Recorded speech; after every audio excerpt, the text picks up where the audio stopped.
Welcome to the Fitness Plus Technology Podcast for club owners, operators, and fitness professionals.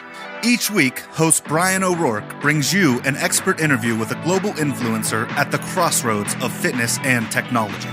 You gain the insights, tools, and inspiration you need to stay connected to the pulse for what matters most for your business in the age of exponential technologies.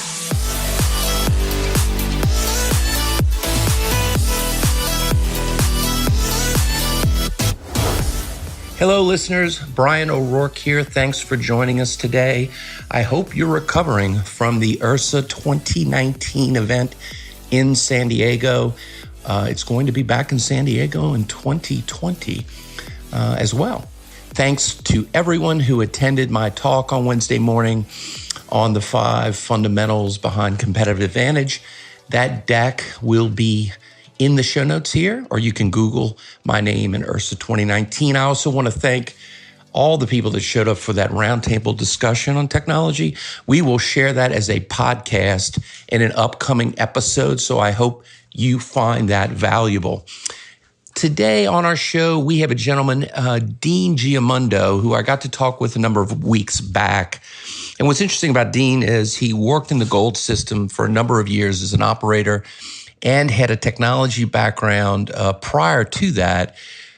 He's pretty experienced in the space and now heads up sales as a national director at Jonas, which has joined the Fitness Industry Technology Council recently. So I really enjoyed this chat. It's a very real-world look at tech. And Dean is a fantastic guy to visit with on the subject. So without further ado, let's join Dean and I in our chat that we had just a few weeks back. Thanks. Welcome, listeners. Thanks for joining us again today. As I was mentioning in the intro, we have the pleasure of having Dean Giamundo with us, who is with Jonas. And what's really great about Dean, and looking forward, Dean, to speaking with you about no technology for tech's sake, is Dean is one of those guys, a little bit like me, I think maybe even better than I, in the sense that he worked in the fitness industry, outside of the fitness industry, in technology itself. And now in his role at Jonas, he's helping a lot of fitness facility owners and management figure out how to apply technology. And Jonas recently joined the Fitness Industry Technology Council. Dean and I had chances in the past to catch up. So, Dean, welcome. You're calling us from New York today for the podcast? I am. Thank you, Bryan. And it's nice and it's warming up here. We're out of single digits. Yeah, well, that's saying something at this time of the year, right? Yes, that's for sure.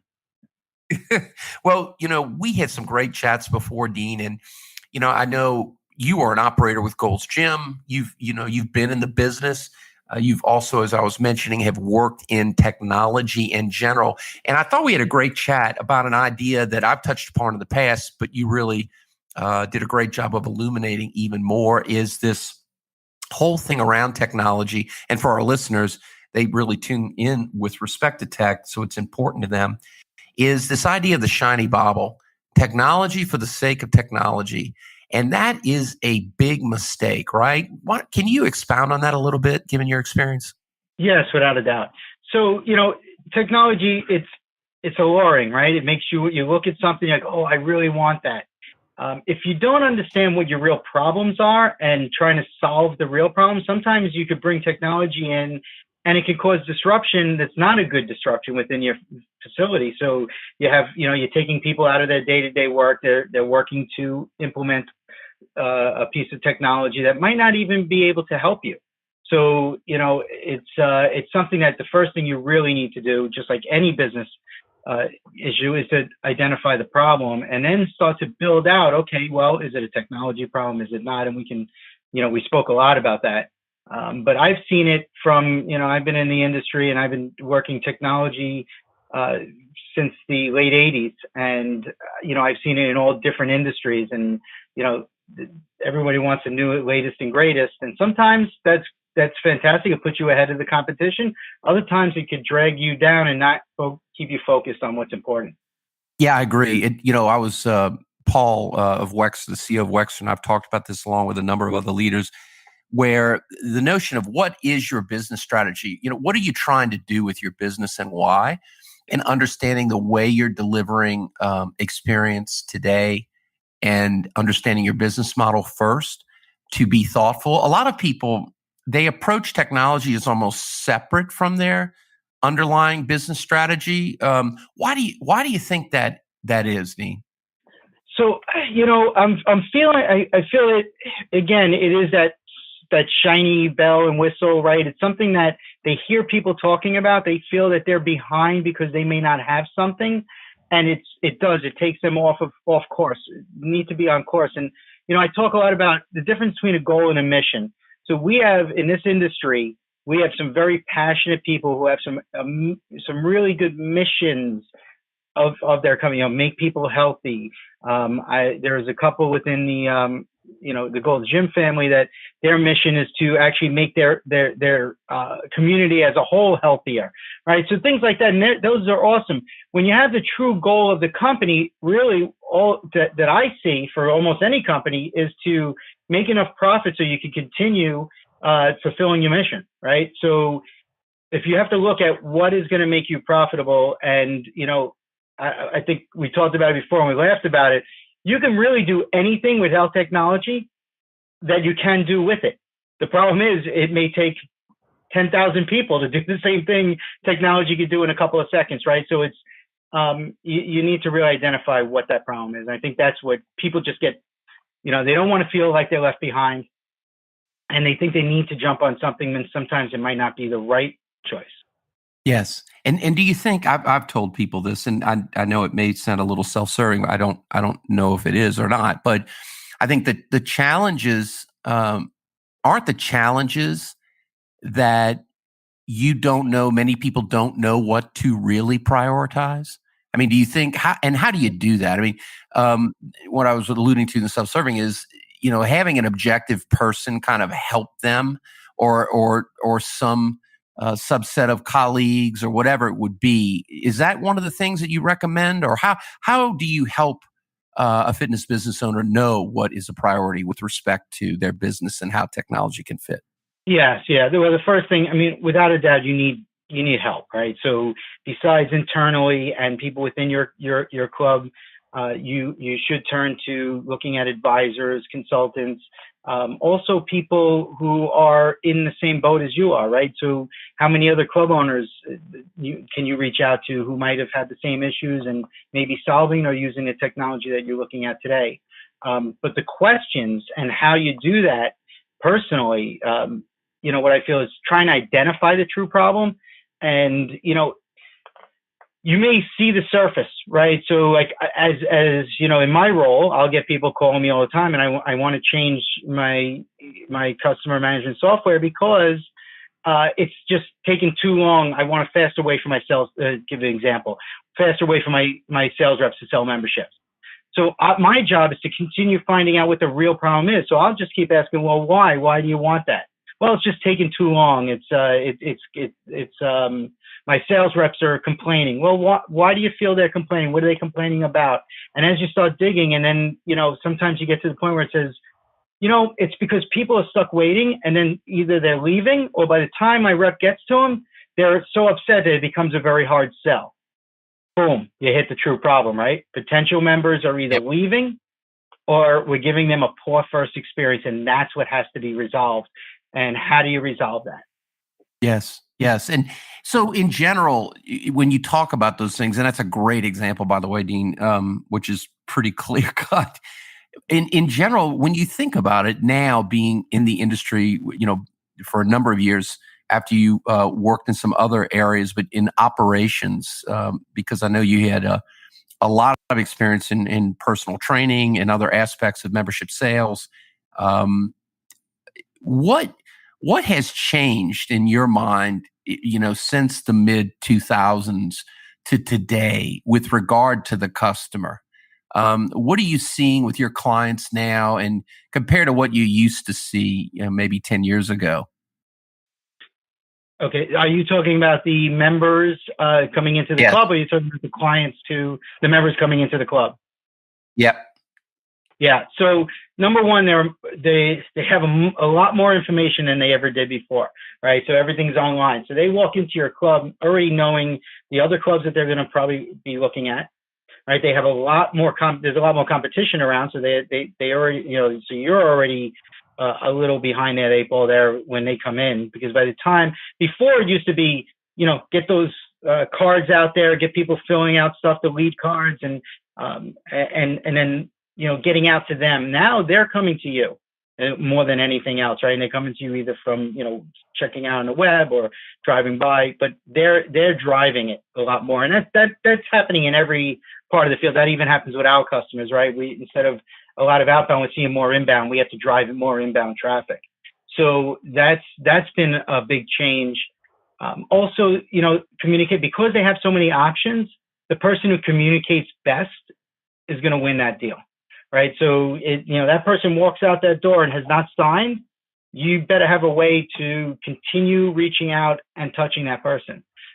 So where, before you can have, okay, my close ratio is this, for as long as I can get 100 people in the door, I'm happy. And then you weren't really following up as much as you should have been, but back then it wasn't that much of an issue. Now, because of competition, because of the internet and everybody who's able to find every location around you in a click, it becomes more and more important. Yeah, I agree. The customer is in a very different spot than they were back then. I even remember in the late 90s when I was working with clubs here. It was this completely different sales experience, just completely different than it is today. The web wasn't really, it just started to kind of become even a thing to think about. And that wasn't that long ago when you kind of contemplated. I mean, it's only been a decade since really smartphones entered the world. And Facebook was invented, in fact, 15 years ago today. And that didn't really become a commercially viable platform until the last, 8-9 years. And it was funny because when you think about that kind of behavior with customers and clients, the behaviors that go along with that, everything from, I remember just 6 or 7 years ago at conferences, and I'd speak and ask business people, hey, do you have a Facebook profile? And not that many people in the business world they were just starting to get on it. So the way that, people obtained information is dramatically changed.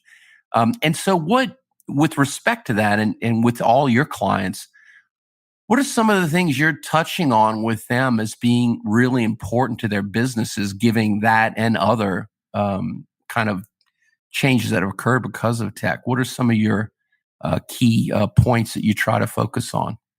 Yeah, so because of tech, a couple of it's external facing and internal, right? So external facing, making it easy for the member to work with your club. So that means being able to book when they want to book, paying their bills, doing all the stuff that they want to do online easily, make it extremely easy for them to do. So that's one of the things that we truly, truly focus on at Jonas. And then also you have the ability for the front desk and everywhere within the system, you need to simplify what's going on and what's happening within the club, right? For your employees.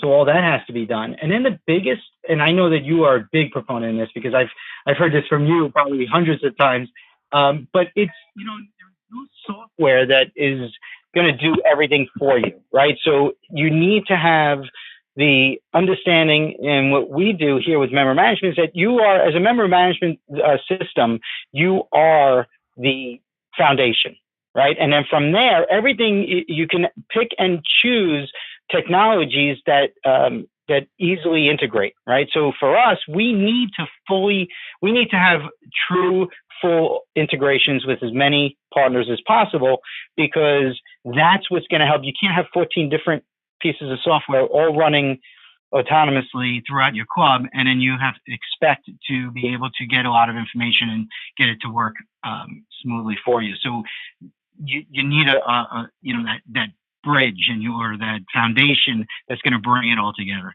So that's really where we focus. And I know, like I said, that's not news to anybody who's listening to you, because you've been preaching that for years. Well, it's easy to say, right? It's not always easy to do, because as you mentioned before, one of the challenges are understanding what's really important. Like, you can't do everything, and you can't deploy every technology at the same time. For a lot of it's too much to swallow. It's just too much. So you have to understand, as you were saying, almost a simplification of what is the fundamental basic things you can execute well. And if you want to add something on later, you can evaluate that, but you do not want to do too much. And that also implicates issues like how you do the integrations with certain platforms, because there are a lot of operators out there that are running multiple siloed systems around key aspects of their fitness businesses, and they don't have real visibility into what's going on. Is that fair? That's fair. That's fair to say, yes. Yeah. And it helps to have something, where everything is pulling into one database where you could get your info from. I would say that, and you just hit on it again, and we got a little off track on it, but, once you determine that problem, right, the whole thing is it, then you have to determine is it truly a problem?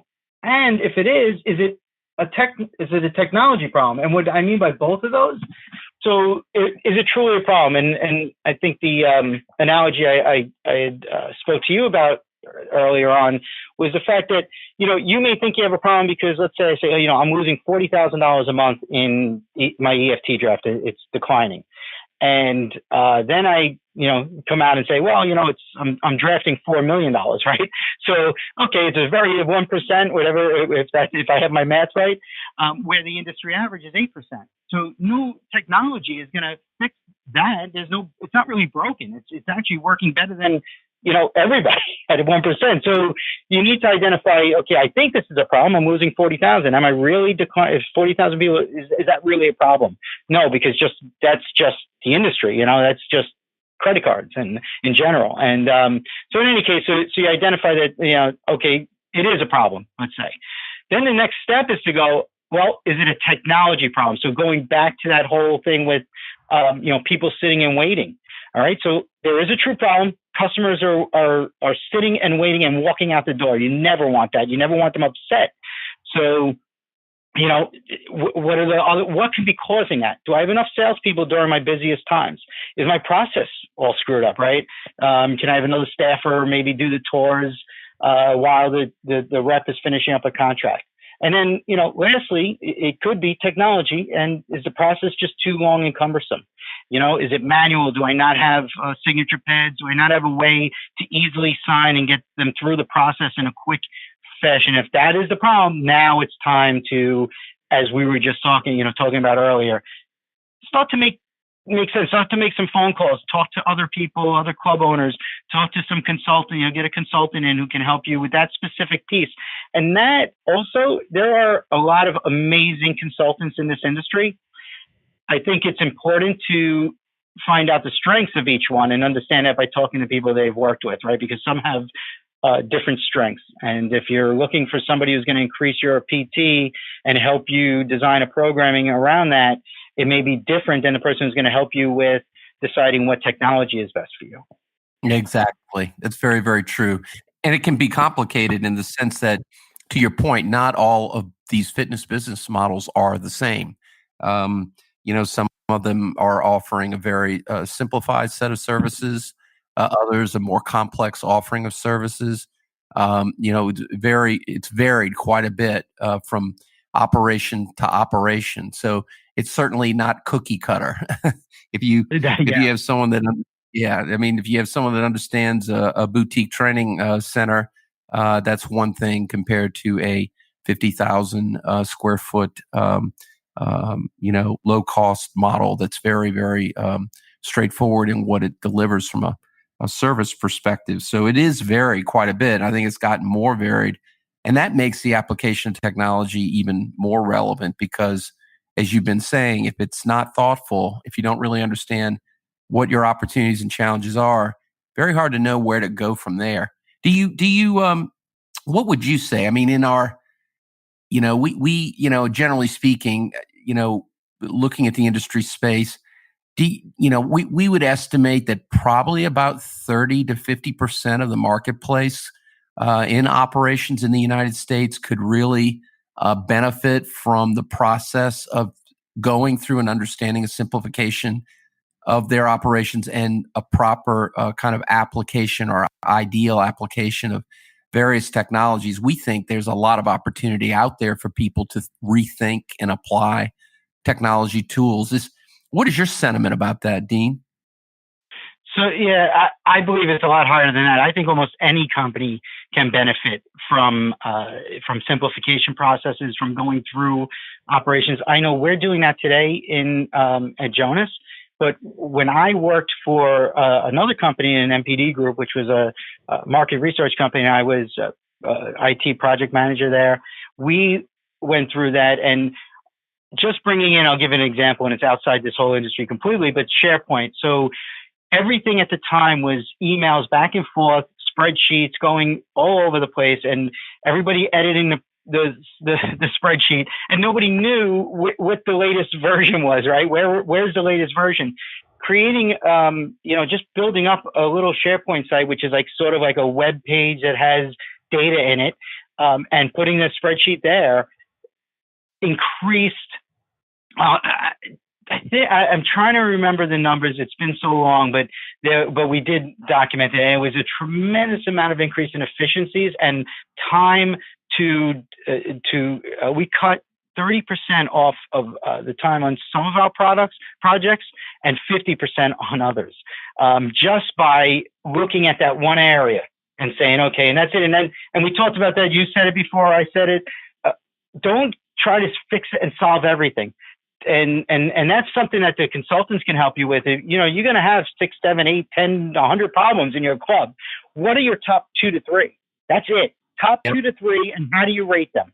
Which ones can bring you the most money in, or can save you the most money? Identify those, solve those problems. The hardest part when I'm working with somebody and they're looking at software is trying to keep them focused on what the most important. So I'm asking a lot of questions. I'm trying to understand what the real problems are. And once I feel I have those, I have to keep bringing them back, because I do get that a lot. They'll be off again on a tangent, and it's not their fault. It's there's so many things in your head. If you don't have somebody constantly bringing you back into what to focus on, it becomes overwhelming, and then you maybe never change. And you never change the software or your technology, or you never add technology because it seems overwhelming. Yeah, it does. And that's been my experience as well. It's hard to know. For a lot of people, they don't know what they don't know. So in today's world as well, it's almost unlearning a lot of things. It's almost how many things you can say no to versus how many things you can say yes to. Very, very hard to be focused today. A lot of distractions, but so important to be disciplined to understand what is important. Dean, having been in the business for a long time, having perspective from a technology point of view, you talked about the customer and how they're more informed. You talked about, business operators in fitness, understanding the importance of prioritization, focusing on a couple of things instead of trying to do too many.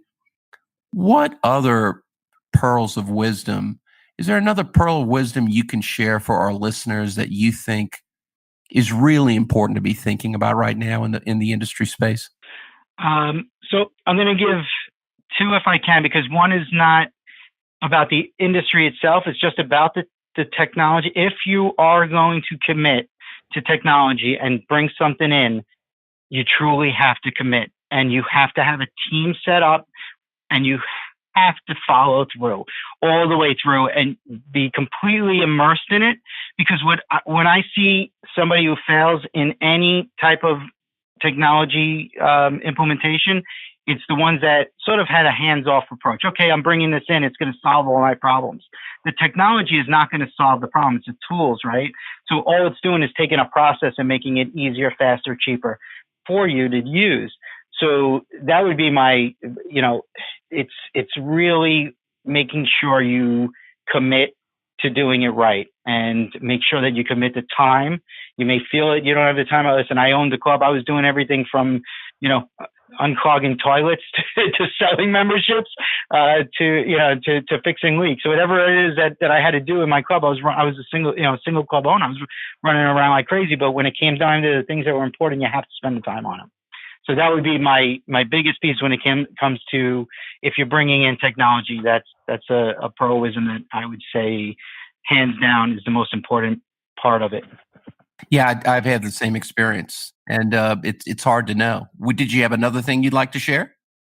Yeah. The other piece is, with all the technology and with everything else that's going on, and everyone's there's a lot of concern about, the amount of people, the amount of competition building up, and where do you go next? The one thing that I think that we need to continue remembering is that this is still a people business, and you just need to make your members feel like they're at home. And I use the analogy, and sometimes I date myself because I think it happened like last week that Cheers went off the air, but it was probably 20 years ago. I don't know. But if you think of Norm, right? I don't know. I did that once to somebody we worked with, and they're like, "Cheers, what's that?" I was like, "Oh God, I'm old." But if you think of Norm is sitting at the bar stool, right? The best bar in the world could have opened next door with the cheapest beer, and he wasn't moving. That was where he went, and you want to build your norms, right? So you can do it through technology, but you have to remember these are people, and you have to make them feel welcome in your environment. Yep, we have to keep that in mind, because technology best applied is one that leverages humans and doesn't get in the way of them, so they can create the best experiences possible. Well, Dean, we are going to have details of your contact stuff in our show notes, of course, for the audience. I know you're preparing for the big convention in San Diego, and people can find Jonas and you at URSA this year, I'm assuming, of course, right? Of course. We'll be there. Never miss it. We look forward to seeing you there. I know people will be able to visit with you at your booth at URSA and say hello. And what I really enjoy about talking to you about all this, Dean, is the practical, real world stuff that is so important to leveraging technology for your benefit. Understanding, what priorities are, how to make those priorities, make decisions based on focusing on a couple of things, being committed to follow through. It isn't easy to make changes in tech in your business. And I really like the part about people. We are in a people business. I think that is so very true. And you shouldn't ever lose sight of that if you want to compete. Dean, thanks for joining us today. I know our listeners will really enjoy this chat. And I know our show notes will have any other details in advance of URSA, so people can say hello. We really appreciate you sharing your wisdom and insights with the audience. Oh, Bryan, thank you very much. And I truly appreciate being given this platform and for everything that the Fit Council does. And it's extremely exciting to be part of it. Well, we thank you for being involved, and we look forward to talking with you more later this year. Thank you. Take care, Dean. Hello, listeners. This is Bryan O'Rourke, and thanks so much for listening to the Fitness Plus Technology Podcast. The podcast is made possible by the Fitness Industry Technology Council, a consortium of global brands working together to enhance the adoption of technologies in the fitness space. Our company, Videri Ventures, which is invested in Vertimax, Montezuma, Gold's Gym, Houston, Texas, and Fitness 24/7 Thailand, also underwrites the podcast, along with our service companies, Integris Advisors, Moon Mission Media, and others. Please feel free to share this podcast with your colleagues. And if I can be of any assistance to you, don't hesitate to reach out, bryanko'rourke@gmail.com, or find me on any of the major social networks. Have a great day, and thanks for listening.